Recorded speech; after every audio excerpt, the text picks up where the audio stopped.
Alors mes chers amis, nous vous présentons un petit peu le tableau généalogique de la famille de Pontbriand pour que vous puissiez vous y retrouver.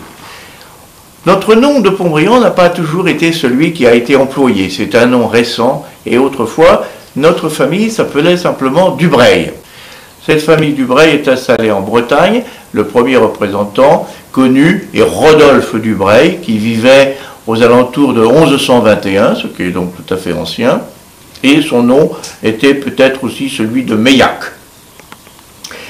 Le mot Dubreuil signifie un endroit planté d'arbres, un bois, une forêt. Ce nom est répandu un petit peu partout sous le nom de Breuil, Breuil, et même les princes de Breuil, qui sont italiens, ont la même origine de nom. On va vous expliquer un petit peu comment les choses se sont passées, puisque la famille va se réduire à un élément au XVIIIe siècle, et on va regarder ça sur le tableau. Alors, nous voici devant le tableau généalogique de la maison Dubreuil. On va expliquer comment notre nom a changé. Il faut cesser d'affirmer dans notre famille Dubreuil que nous descendons de la famille de Pontbriand T, et que si nous en portons le nom, c'est en raison de l'alliance en 1496 d'un Dubreuil avec Guillaume de Pontbriand T. D'un Dubreuil dont nous ne descendons pas, car il n'a eu qu'un fils unique en Roland, marié à Gilette de Landugent, ménage resté sans postérité. Roland Dubreuil, dont nous parlons un petit instant, qui a épousé Olive du Châtel, a plusieurs enfants, et ce sera lui l'auteur des diverses branches de la famille. À gauche, branche du Chalonge et de Landal, à droite, branche de Ray et de Pontbriand. Voilà, c'est de là que notre famille et notre nom va arriver, comme je l'ai expliqué tout à l'heure, par l'alliance de Guillaume de Pontbriand, voilà, ici, qui épouse Charles Dubreuil. Et c'est à ce moment-là que le nom va changer et va être Dubreuil de Pontbriand. Et c'est à partir de ce moment-là qu'on va trouver les descendants de notre famille. On ne va pas faire toute la généalogie, mais on va trouver René de Pontbriand, tout à fait à l'extrême droite là-bas, voilà, qui est notre ancêtre commun à tous. Donc on revient à Joseph Victor dont on a parlé tout à l'heure. Joseph Victor vit de 1724 à 1784. Il est le 7e comte de Pontbriand et il va épouser Agathe du Plessis de Grénédan, avec qui il va avoir 6 garçons et 2 filles. Les postérités des filles ne sont pas très connues, si bien que nous n'en parlerons pas aujourd'hui, mais tous les 6 garçons vont se marier et ils vont donner naissance aux 6 branches bien connues de la famille qui sont affichées sur tous les tableaux que vous avez vus. Branche aînée, branche de la Cônelais, seconde branche, branche dite de la Haugues-Moret, 3e branche dite de celle de la Ville-Robert, 4e branche dite celle de la Brousse, 5e branche dite de celle du Crévy, et 6e branche, celle dite de l'Essard. Julien, dont nous descendons directement, se trouve en possession du manoir de Pontbriand à Saint-Lunaire et de la Métrie en Pleurcuis. Délaissant le Pontbriand, il s'installe à la Métrie, où il entreprend la construction d'un château nommé le Grand Pontbriand, et en fit sa seigneurie, érigée en châtellenie puis en comté, par lettre patente de 1650, en faveur de son petit-fils René, notre ancêtre à tous. Et c'est à partir de ce moment-là que le nom Dubreuil de Pontbriand va être utilisé dans la famille.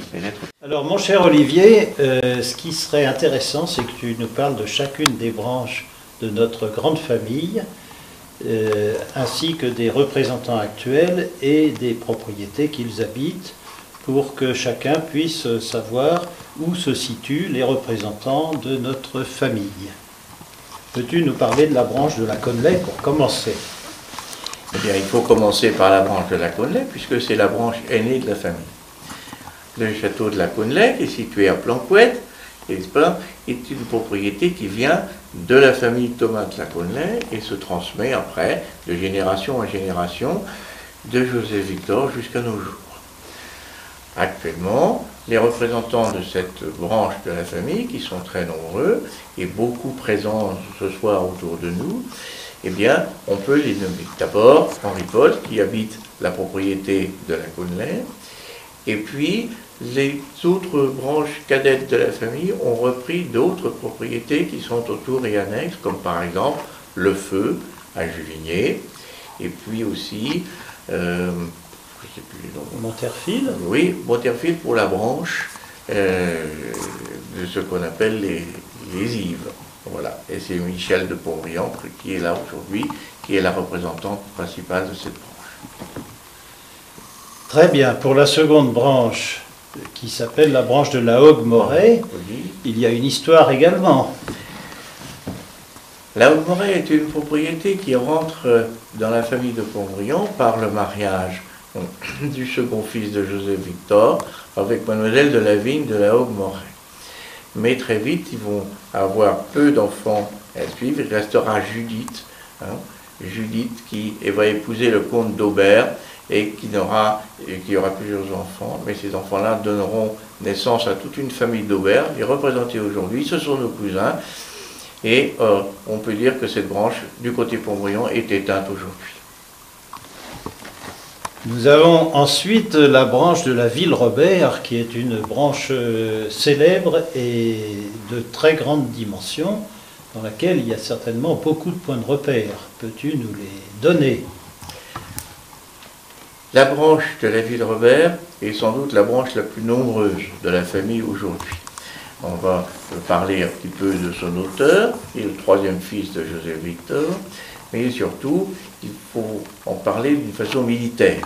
C'est Toussaint, tout le monde le connaît, qui va aussi écrire un peu l'ouvrage de sa vie, qui est un grand chouan avec son beau-frère, le général de Boisguy, et ils vont donner naissance à toute une quantité d'enfants qui sont représentés aujourd'hui à la Ville-Robert par la famille Lemire, qui sont nos cousins, qui y habitent toujours, et que l'on voit très souvent dans nos réunions et nos mariages. La Ville-Robert est près de Planquette. Tout à fait, tout à fait. Elle est, je crois, sur le village de Pluduneau, pour donner un nom exact. Je crois que c'est Saint-Lormel. Saint-Lormel. Saint-Lormel. Saint-Lormel.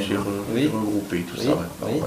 Oui, c'est ça, tout à fait. Mm-hmm. Alors, il y a dans cette branche beaucoup d'autres rameaux, comme par exemple le rameau de la Ville-Guérif, qui est représenté et aujourd'hui par Stani et par son fils, et qui habite aujourd'hui cette propriété de la Ville-Guérif, qui est située sur Ploubalay, ou commune circonvoisine. Trégon.